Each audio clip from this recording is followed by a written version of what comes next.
How's this supposed to help find our friends? There's a magic lamp in there. Oh, I get it.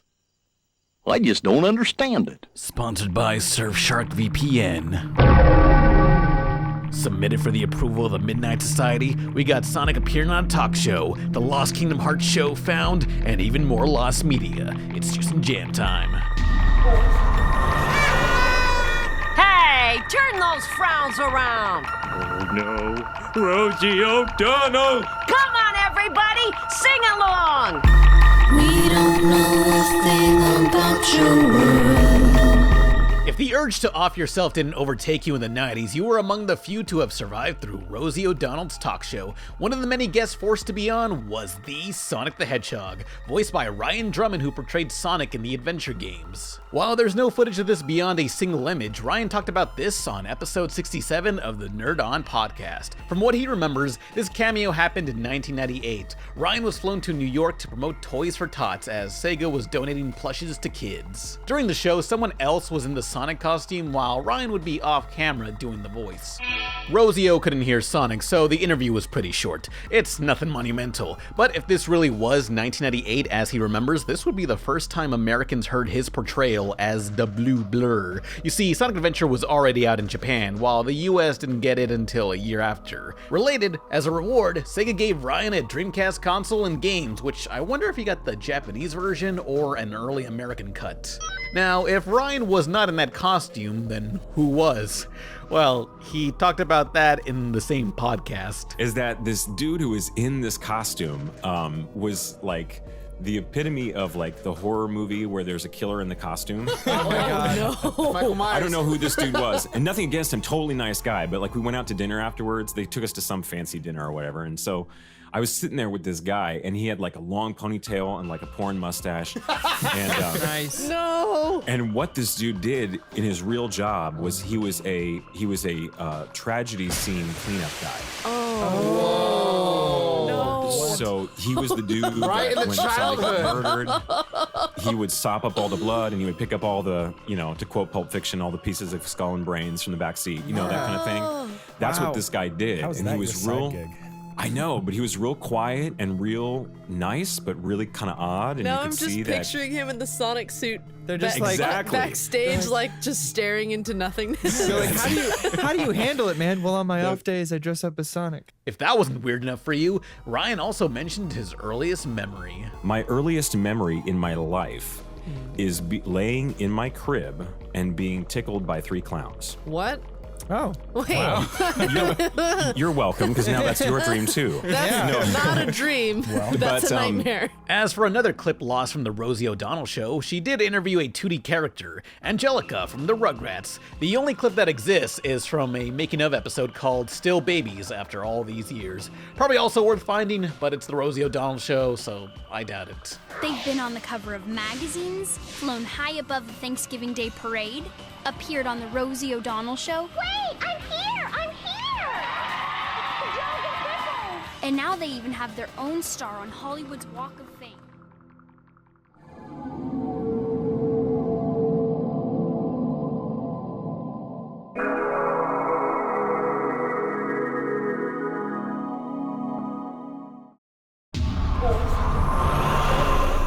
If you had a chance to save the world, what would you do?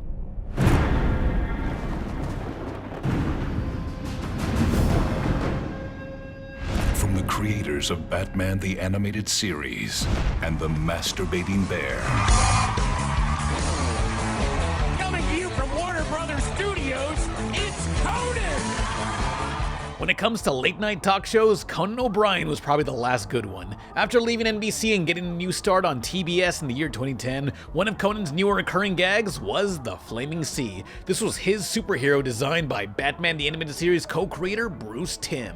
The Flaming Sea would show up here and there, Conan would dress as him, there'd be pop-up fan art museums at Comic-Con where I got this official Flaming Sea mitten, and they would edit him into pre-existing clips of Young Justice. Yeah, I know, but... Flaming Sea. Wait, Arrow, slow down. What's attacking? No, I'm definitely available. Coordinates. Acknowledged. On my way. Sorry, Superboy. Duty calls.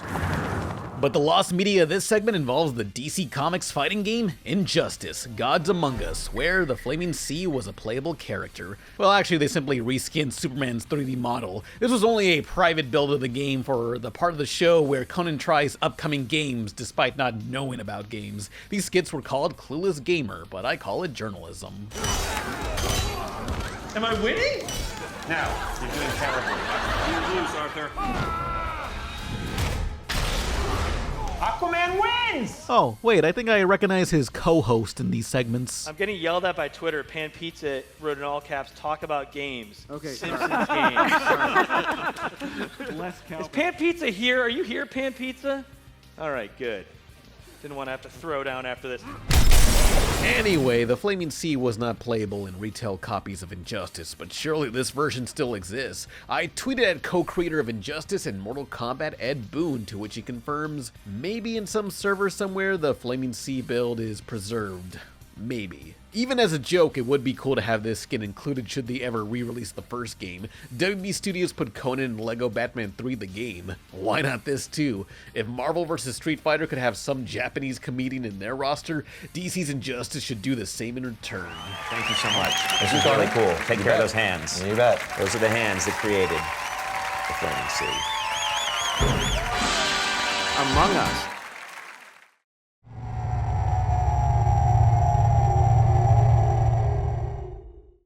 The Pizza Party podcast is back on its own YouTube channel. Listen to it, I guess.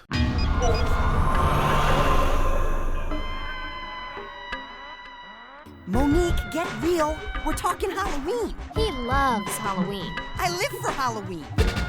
Consider this lost media no one cares about but has an interesting backstory. Around 2010, there was a DeviantArt user who would draw a ton of fan art for Kim Possible and Ariel and the Little Mermaid. Hundreds of pieces uploaded. He was so obsessed that he pimped out his truck. I've been known to slash the tires of any car brandished with hentai stickers, but I wouldn't dare touch this sick ride. This one has both my fear and respect. Ram the father, dodge the daughter, I always say. Unfortunately, all those hundreds of DeviantArt drawings online would be deleted. Early 2012, this fan posted a drawing on Facebook of Kim Possible with a rocket launcher claiming they were gonna blow up the school they previously worked at.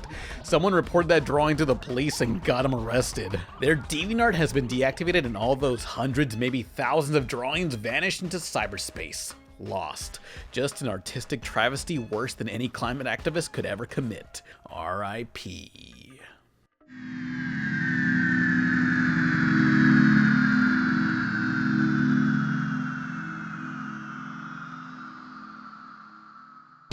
I suppose the guts come out. That's what Osaka Seafood Concern is all about. Well, this sucks. What else is on?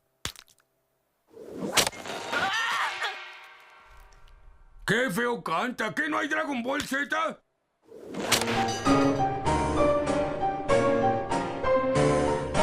So this was around the early 2000s, back when my choices to watch The Simpsons reruns were either expensive $40 season DVDs or catching the Mexican dub on channel Azteca 7. During the commercial breaks, this one possibly lost commercial would repeatedly air that I just cannot find. It starts out at a sleazy bar where a woman is watching a man from afar. She has a handful of some powder, dirt, drug. She puts it in the bottle of beer. With that bottle, she offers the man a drink. It cuts to them making out in possibly a hotel room. She stands over him as he lies on his back. In Spanish, the woman states, "I'm gonna make you wish you were never born." Lady, he's banging his stranger at the bar. Pretty sure he already feels that way. No thanks to you. I believe it was revealed that woman used some magic or drunk vision to hide that she was an old woman or witch. And the commercial ends. I want to know if anyone else remembers that ad on Azteca 7 while The Simpsons was playing. I'll title this the creepy Mexican beer ad. Was it for beer? Was it a PSA against drinking? I'm not sure, and this was like 2003, so I might be mixing up elements of this with another commercial. But if you know what I'm talking about, back me up on that. Bueno, ya estaba muerto, ¿no? Pues ya qué.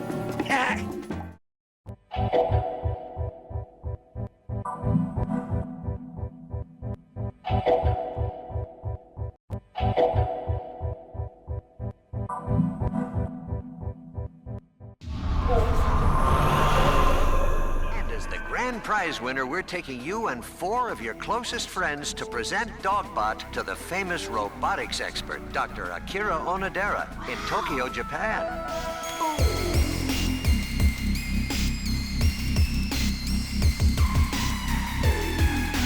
Scooby-Doo and the Anime Invasion.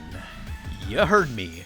This was a direct-to-video movie pitched by Tad Stones, the creator of Darkwing Duck and Rescue Rangers. In a 2004 interview with Animation World Network, Tad mentioned this was one of his first projects made after leaving Disney. All that was made was a script and its placeholder title. He mentioned kids loved it, yet moms weren't sure, so I assume these were test audiences. Tad has usually worked on parts of scripts to direct-to-video movies, but this was the first time his script was all him. That was info from 2004. When I asked him now what he thought, he doesn't have much to say. He submitted the script to an executive only to face rejection. No official art was ever made, and what the script was about, he does not remember. Writers work on a ton of scripts that never get produced. Personally, I was expecting a Kappa Mikey situation. Scooby-Doo goes to Japan where everybody but the gang are in anime style, but it could very well just be a Scooby-Doo story that happens to be in the style of anime. Now that Japanimation is far more mainstream and WB does whatever with Scooby-Doo, it seems like something they'd make now. Don't worry, Scoob. What could possibly happen in a safe modern city like Tokyo? You're right, Fred. Nothing bad ever happens in Tokyo, especially not on this day, which is April 18th, 1942. Well, there goes the rice fields. We'll be back with more Lost Media after this.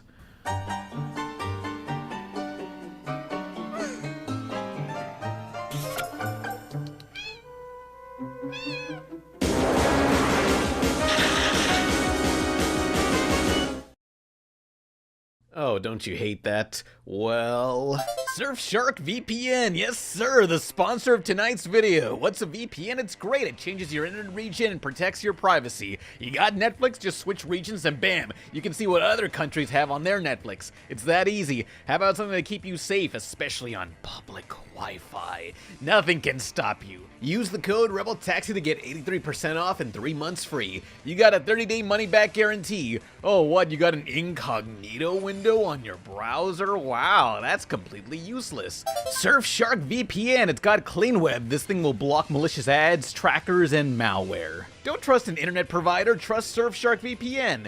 Use the code RebelTaxi to get 83% off and 3 months free. VPN, money-back guarantee.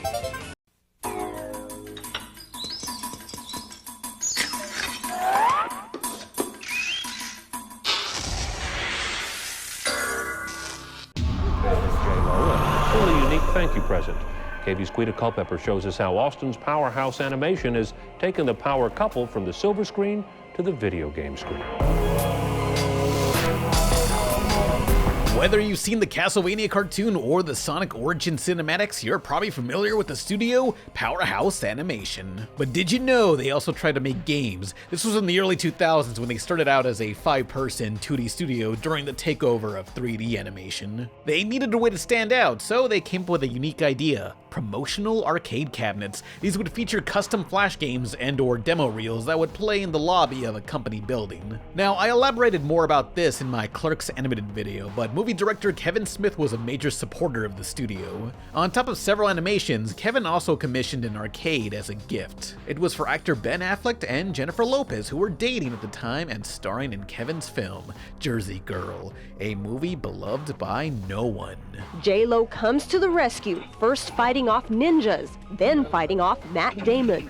It's like a robotic version of Matt Damon that can't control himself or whatever. He has bionic fists that shoot out at her. In the end, J-Lo fights off movie director Kevin Smith. You find out in the end that Kevin has kidnapped Ben to keep him all to himself for his movies. J-Lo, I guess, was taking up too much of his time. You won't find this video game in stores. Only director Kevin Smith, J-Lo, and Ben have copies. But you can star in your own for a price ranging anywhere from $5,000 to $60,000. You can be a hero like J-Lo. In the span of 8 weeks, Powerhouse programmed a very basic game with inside jokes of the couple. At the same time, they crafted a cabinet that would be driven from Austin, Texas to New York City in a U-Haul attached to a Jeep. They took shifts sleeping and driving. On the wrap-up party for the shooting of Jersey Girl, they installed the unit in the couple's apartment, which was said to be full of Diet Cokes and filmmaking regrets. Jen and Ben were pleasantly shocked when they received their own video game during the last night of filming. Jen Saves Ben was the game, and if either of them still own it, that's a mystery. They broke up, but got back together like 20 years later. It could be lost, and maybe that's the same for the second unit Kevin ordered. This one's themed around his franchise, Clerks, and made for his comic book store, The Secret Stash. I've never been, but asked my fans, some claim to have seen it pre-2012 before it moved locations. There it is. Afterwards, I can't find it or footage of the gameplay. These were crappy Flash games anyway, but they're lost, so now I suddenly care. Truly, this is our generation's Polybius. Eileen Gonzalez, Fox 7 News at 9. Well, the creators of the Ben and J-Lo game mainly specialize in movie animation. Powerhouse Animation Studios worked on movies like Titan AE and Anastasia, as well as the Adam Sandler movie 8 Crazy Nights.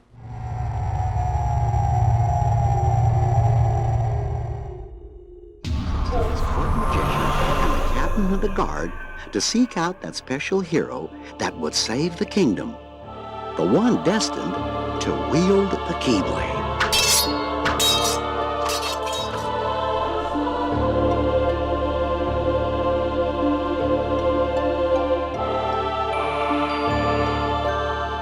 I covered this in Midnight Society Volume 2, but now it's been found! The Lost Kingdom Hearts Animatic. Here's an American cartoon based on a Japanese game, based on American movies, based on Eastern fairy tales. The series follows a young boy, Sora, going on a quest to save his friends. Along the way, he meets various recognizable Disney characters and Final Fantasy characters that aren't recognizable unless they were in 7. The series was pitched when the franchise only had one game. Animation director of 8 Crazy Nights, Seth Kearsley, was brought on to storyboard and direct. He played the games a ton and loved it, with ambitions to make his own American anime. He felt the differences between West and East as Japanese directors could really do their own thing, while America had to be designed by committee on a lot of movies. Action cartoons at the time had to be standalone episodes with only hints to an overarching plot, so he worked within that limitation. This animatic was essentially a hypothetical episode 7 or 8, instead of an origin story. This is better in selling a pilot. It gives the viewer a better understanding on what a typical episode would be. Establishing the motive, the setup, relations, all in this short time frame was a lot, but they really nailed it. I'm not a hero. I'm just a kid. There's a hero inside all of us. We just have to find it. Besides, King Mickey thinks you are, and that's good enough for me. Let's go.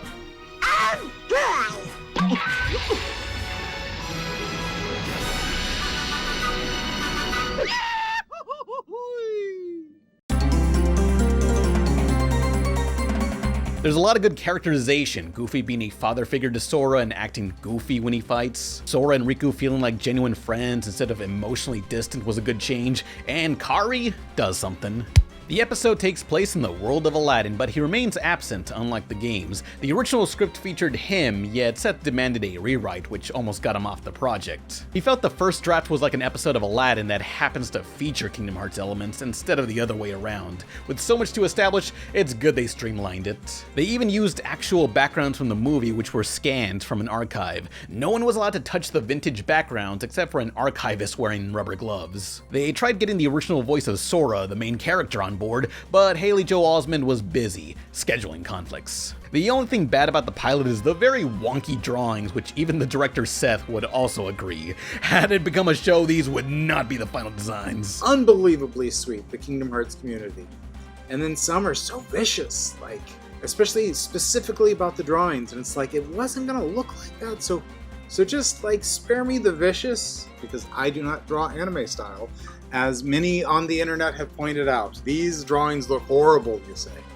And yeah, they do. I'm not gonna lie. So this pilot remained elusive because corporations would rather hide away unfinished projects than give people a glimmer of hope. Director Seth Kearsley had a VHS tape saved for years, but couldn't upload it due to fear of Disney's lawyers. That wasn't until Seth decided, screw it. Early 2022, he nearly died in a car crash and wanted fans to see what he made. What's Disney gonna do? Run him over?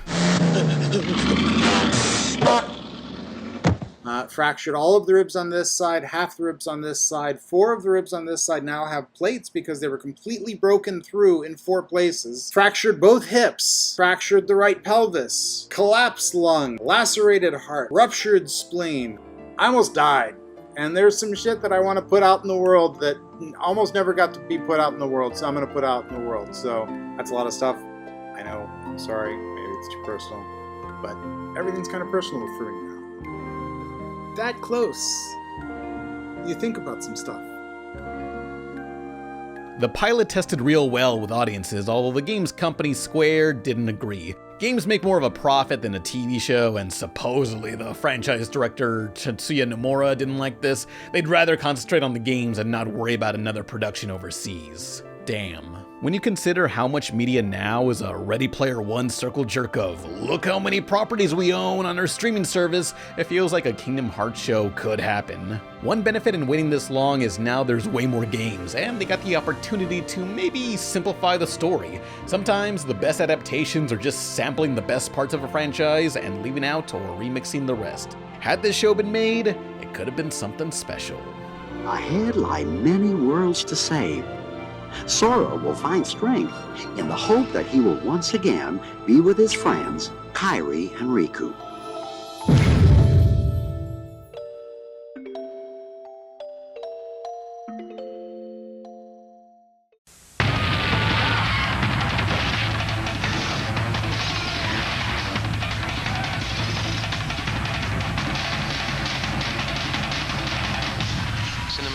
Thursday nights at 9 p.m. Eastern on Sci-Fi.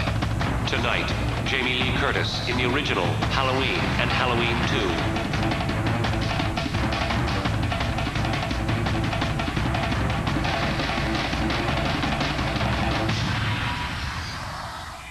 2. This woman is determined to cripple herself.